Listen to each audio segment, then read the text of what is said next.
Friends, in today's video, you will know anyone's secret. What does it mean? This is that no one will tell you, and this trick will work on all phones.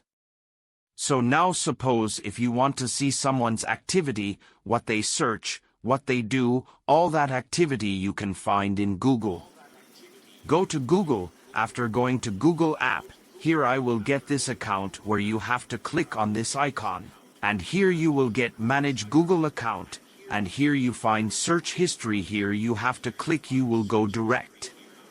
By the way, you can also go from Manage Google Account.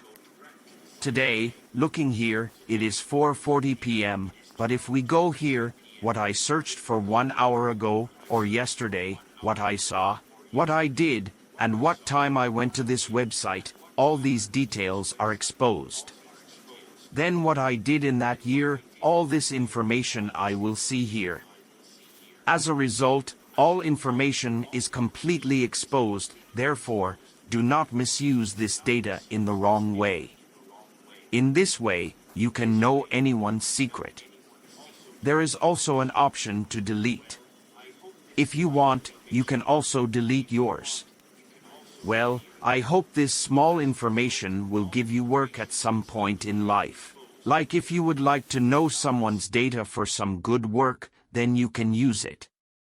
Thank you very much, bye, and I'll see you in the next video.